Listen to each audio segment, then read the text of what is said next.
Assalamualaikum warahmatullahi wabarakatuh. Terima kasih atas kesempatannya. Perkenalkan, nama saya Dinda Maya Pramesti, NIM 2019 310006. Baik, terima kasih atas kesempatannya. Perkenalkan, nama saya Robiatul Adawiyah dengan NIM 2019 310020. Baik, terima kasih atas kesempatannya. Nama saya Naila Nusafaria dengan NIM 2019 310022. Assalamualaikum warahmatullahi wabarakatuh. Terima kasih atas kesempatannya. Perkenalkan, nama saya Irfan Panca. Nomor induk mahasiswa saya 2019 310052. Saya dari kelompok 1. Terima kasih atas kesempatannya. Perkenalkan, nama saya Diana Ardika Humaida, NIM saya 2019 310053. Perkenalkan, nama saya Maria Luciana dengan NIM 2019 310180. Assalamualaikum warahmatullahi wabarakatuh.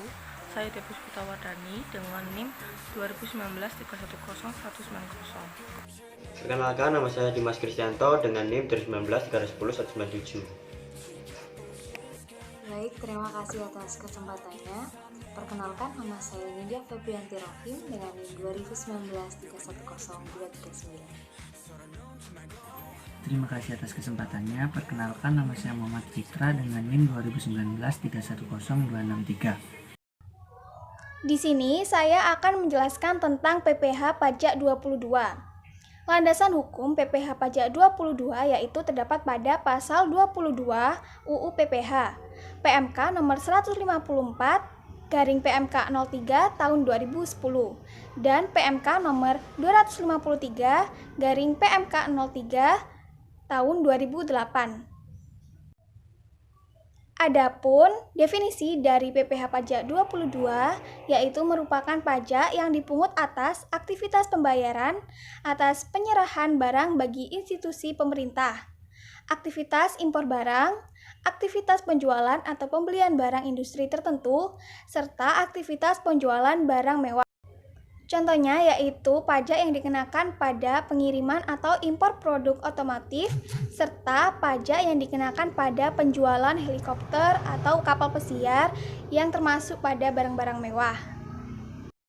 Baik, di sini saya akan menjelaskan mengenai pemungut, penyetor, dan pelapor pajak PPh 22, yang mana untuk yang pertama terjadi pada aktivitas penyerahan barang bagi institusi pemerintahan, yaitu bendahara pemerintah dan kuasa pengguna anggaran atau KPA sebagai pemungut pajak pada pemerintahan pusat, pemerintahan daerah, instansi, atau lembaga pemerintahan dan lembaga negara lain berkenaan dengan mekanisme pembayaran atas pembelian barang. Lalu yang kedua ada bendahara pengeluaran berkenaan atas pembelian barang yang dilakukan dengan mekanisme uang persediaan atau UP. Yang ketiga ada kuasa pengguna anggaran atau KPA atau pejabat penerbit surat perintah membayar yang diberikan delegasi oleh KPA berkenaan dengan pembayaran atas pembelian barang kepada pihak ketiga yang dilakukan dengan mekanisme pembayaran langsung atau LS. Lalu selanjutnya ada dari aktivitas impor yang mana dilakukan oleh Bank Devisa dan Direktorat Jenderal Bea dan Cukai atau DJBC atas objek PPh pasal 22 impor barang. Selanjutnya ada aktivitas di industri tertentu yang biasanya dilakukan oleh wajib pajak, badan atau perusahaan swasta. Untuk yang pertama dilakukan oleh badan usaha yang ditunjuk kepala KPP, kantor pelayanan pajak, untuk penjualan hasil produksi dalam negeri di industri semen, kertas, baja, dan otomotif. Selanjutnya dilakukan oleh produsen atau importir BBM, gas, dan pelumas untuk penjualan komoditas tersebut. Dan yang terakhir ada industri atau eksportir yang ditunjuk oleh kepala kantor pelayanan pajak untuk pembelian bahan keperluan industri atau ekspor mereka di sektor kehutanan, sektor perkebunan, sektor pertanian, dan sektor perikanan dari pedagang pengumpul. Baik, pada slide ini saya akan menjelaskan tarif pajak yang ke-1 pada aktivitas penyerahan barang. tarif PPh pasal 22 sebesar 1,5% atas pembelian besar tarif pajak penghasilan pasal 22 sebesar 1,5% dari harga pembelian barang tidak termasuk PPN dan tidak final. Pembelian barang ini dilakukan oleh yang pertama yaitu adalah Direktur Jenderal, yang kedua Pembendaharaan atau DJPB, yang ketiga Kementerian Keuangan, yang keempat Bendahara Pemerintah, dan yang kelima BUMN atau BUMD atau Badan Usaha Milik Daerah. Dan pada aktivitas penyerahan barang aktivitas import yaitu 2,5% dari nilai import bagi pengguna angka pengenal import atau API, 0,5% bagi pengguna API untuk import kedelai, gandum, dan tepung terigu, 7,5% dari nilai import bagi non-pengguna API, 7,5% dari harga jual lelang untuk barang yang tidak dikuasai. Nilai import sama dengan CIF ditambah bea masuk dan pungutan lain. Selanjutnya, pada slide ini saya akan menjelaskan tentang pencatatan transaksi PPh 22, bendaharawan negara dan import. Yang pertama yaitu adalah PPh 22 dipungut bendaharawan negara, yang jumlah pajaknya yang dipungut oleh bendaharawan merupakan pengurang kas yang diterima dicatat sebagai pembayaran pajak di muka. PPN dan PPNBM tidak dicatat, namun bukti potongannya dimintakan untuk memperoleh restitusi pajak. Yang kedua yaitu adalah PPh 22 atas impor jumlah PPh 22 yang dibayarkan, dicatat sebagai pajak dibayar di muka untuk bea masuk dan PPNBM menjadi penambah nilai persediaan. Di sini saya akan menjelaskan tentang ilustrasi, yaitu soalnya Koperasi Medang Kamulan menerima pembayaran dari kantor Humas Pemprov atas penyediaan furnitur berbahan kayu jati senilai 350 juta. Berapakah beban PPh 22 dan bagaimana penjualannya dalam metode periodik? Di sini kita akan melaksanakan atau menggunakan jurnal, yaitu ada dua, jurnal koperasi dan jurnal Humas Pemprov. Sebelum ke jurnal yaitu kita menghitung beban PPh 22. Jadi sama dengan 1,5% dikali 350 juta dengan nilai 5.250 juta. Nah, selanjutnya kita ke jurnal koperasi, yaitu kas pada pajak dibayar di muka PPh 22 pada penjualan, yaitu kas senilai 344.750, pajak dibayar di muka PPh 22 5.250, pada penjualan di kredit 350 juta. Untuk jurnal Humas Pemprov yaitu furnitur 350 juta, pada kas 344.750, pada utang PPh senilai 5.250. Selanjutnya, saya akan menjelaskan tentang pencatatan transaksi bendaharawan negara. Di soal dijelaskan, CV Pancala mengirimkan tagihan ke Pemprov Aceh atas pengadaan barang senilai 200 juta rupiah, termasuk PPN. Lalu pengadaan barang tersebut telah dikenai pemungutan PPh 22 sebesar 1,5%, harga pokok penjualan atas barang tersebut senilai 115 juta. Lalu pertanyaannya, bagaimanakah CV Pancala melakukan penjurnalan? Di sini akun pertama yaitu piutang dagang debit senilai 197 juta rupiah, lalu akun kedua yaitu pajak dibayar di muka PPh 22 senilai 3 juta didapat dari 200 juta dikalikan dengan 1,5% PPh 22-nya, lalu mendapat 3 juta. Lalu akun ketiga yaitu penjualan senilai 200 juta berada di posisi kredit. Selanjutnya jurnal kedua yaitu harga pokok penjualan senilai 115 juta pada persediaan senilai 115 juta. Selanjutnya akan dijelaskan oleh rekan saya. Jadi pada tarif pajak kedua ini ada aktivitas di industri tertentu pada penjualan hasil produksi dalam negeri.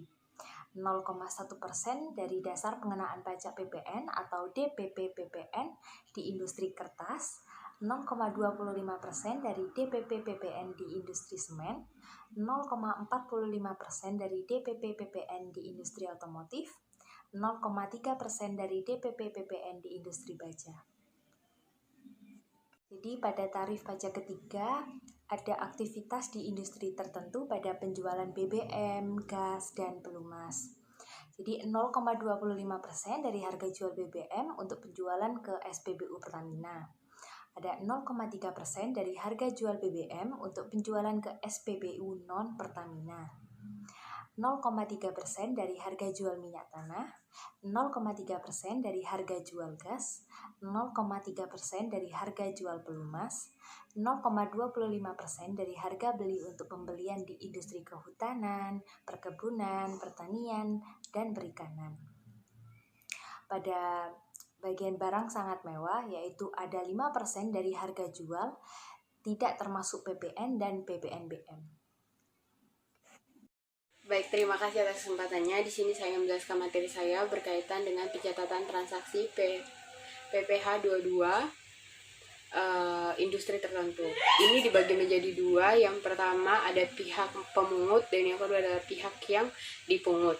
Pihak pemungut ini bertugas mencatat penerimaan kas dan mengakui utang pajak sebab harus disetor ke kas negara. Yang berikut adalah pihak yang dipungut. Pihak yang dipungut ini bertugas mencatat pembayaran tersebut sebagai pajak dibayar di muka pada saat pembelian, sebab kewajiban perpajakan telah dipenuhi. Yang berikut saya akan menjelaskan contoh dari industri tertentu itu. Contohnya itu soalnya sudah ada di slide. Koperasi Holding mengadakan penjualan kepada Nyonya Sima atas 1000 rim kertas flano dengan nilai total 77 juta termasuk PPN. Diketahui pula bahwa atas pembelian bubur kertas sebagai bahan baku, perusahaan telah dikenai PPh 22 senilai 200.000. Berapakah PPh 22 yang dipungut Koperasi Holding dan penerimaan dan bagaimana penjualannya dengan metode periodik. Jadi cara pengerjaannya itu beban PPh 22 sama dengan 0,1% dikali 100% dibagi 110% dikali 77 juta. Maka dapatlah hasil 700.000.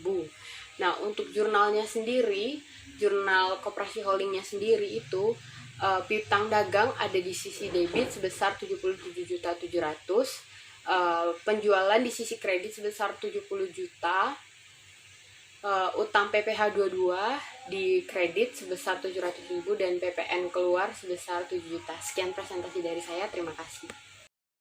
Di sini saya akan menjelaskan tentang sanksi tarif bagi wajib pajak yang tidak memiliki NPWP. Tarif lebih tinggi 100% untuk PPh 22 tidak final. Ilustrasinya, CV Tarumanegara melakukan pembelian 5 keranjang ikan patin senilai 1.500.000 per keranjang untuk keperluan ekspor. Dengan biaya pengiriman sebesar 50.000 ditanggung Tuan Mulawarman sebagai pedagang pengumpul. Jika Tuan Punawarman tidak memiliki NPWP, berapakah besar PPh 22 yang harus dipungut oleh PT Kutai Kartanegara?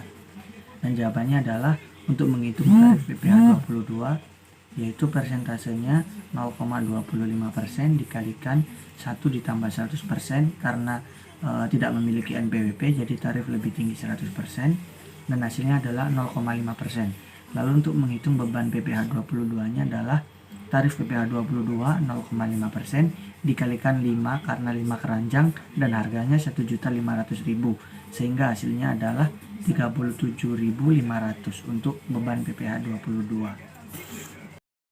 Sekarang saya akan menjelaskan tentang saat terutang dan pelunasan. Pemungutan pajak terutang dilakukan saat pembayaran kecuali ditetapkan berlainan oleh Menteri Keuangan. Pengecualian tersebut antara lain yang pertama adalah kegiatan impor saat pembayaran bea masuk atau kecuali jika pembayaran bea masuk ditunda atau dibebaskan, pemungutan dilakukan saat penyelesaian pemberitahuan impor barang atau disebut dengan PIB.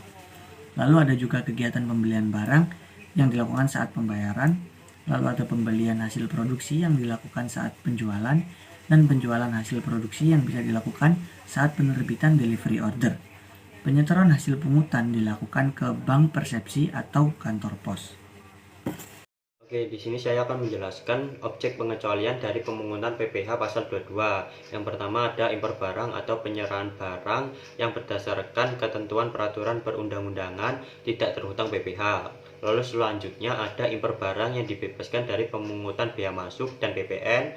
Selanjutnya ada impor sementara yang dimana impornya itu dimaksudkan untuk diekspor kembali. Lalu yang keempat ada impor kembali yang meliputi barang-barang yang diimpor kembali dalam kualitas yang sama atau barang yang telah diekspor untuk perbaikan, pengerjaan, dan pengujian yang memenuhi syarat yang ditentukan Dirjen Bea dan Cukai. Lalu selanjutnya ada pembayaran atas pengadaan barang bagi institusi pemerintah jika berjumlah maksimal itu 2 juta dan tidak merupakan pembayaran terpecah-pecah atau jika ditujukan untuk pembelian BBM, listrik, gas, pelumas, PDAM. Lalu selanjutnya ada pembayaran untuk pembelian gabah atau beras oleh Perum Bulog. Lalu selanjutnya ada emas batangan yang diproses untuk menghasilkan barang perhiasan dari emas yang ditujukan untuk diekspor. Lalu yang terakhir ada pembayaran untuk pembelian barang sehubungan dengan penggunaan dana BOS. Sekian presentasi yang saya sampaikan. Selanjutnya akan dilanjutkan oleh teman saya. Terima kasih. Baiklah, saya akan melanjutkan penjelasan dari rekan saya. Di sini saya akan menjelaskan contohnya. Ada ilustrasi yaitu FA Kalingga menandatangani kontrak dengan pemerintah Kota Pasuruan untuk melakukan penyediaan ATK senilai 110 juta. Pertanyaannya yang A, berapakah besar beban PPh 22? Nah, di sini kita menghitung beban PPh 22 yaitu beban PPh 22 sama dengan 1,5% dikali harga ATK-nya yaitu senilai 110 juta. 1,5 dari mana? 1,5% itu dari tarif pajak yang pertama karena ini termasuk ke dalam aktivitas penyerahan barang. Jadi untuk tarif pungut pajaknya dikenakan sebesar 1,5%. 1,5% dikalikan 110 juta ketemu 1.650.000. Jadi untuk beban PPh 22-nya untuk penyediaan ATK sebesar 1.650.000. Baiklah, selanjutnya yang B. Di sini dimisalkan jika di kontrak tersebut meliputi pula penyediaan 1.000 lembar perangko dengan nominal 6.000 at cost atau per perangkonya. Berapakah besar beban PPh 22? Nah, sebelumnya di sini itu 1.000 lembar perangko termasuk ke dalam objek dikecualikan dari pemungutan. Karena itu termasuk ke dalam pembayaran atau pembelian bahan-bahan seperti benda-benda pos. Jadi perangko 1.000 perangko di sini ini termasuk ke dalam objek yang tidak dikenakan pajak atau pengecualian untuk dipungut pajak. Tapi apakah tidak dimasukkan ke rumus? Tetap dimasukkan ke rumus atau tetap masuk ke hitungan. Hitungannya seperti ini. Yang B, beban PPh 22 sama dengan 1,5% dikalikan 110 juta dikurangi 60 juta dalam kurung. 1,5% ini dari mana? 1,5% ini sama kayak yang awal tadi, karena ini termasuk ke dalam aktivitas penyerahan barang. Jadi untuk pemungutan pajaknya dikenakan senilai 1,5%. Lalu 60 juta di sini berasal dari mana? 60 juta di sini berasal dari 1.000 lembar perangko dikalikan nilai nominalnya. Jadi 6.000 dikalikan sebanyak 1.000 lembar perangko ketemu 60 juta. 60 juta di sini bersifat mengurangi harga ATK-nya senilai 110 juta. Jadi 110 juta dikurangi 60 juta ketemu 50 juta baru dikalikan dengan 1,5% atau pemungutan pajaknya. 1,5% dikalikan 50 juta ketemu 750.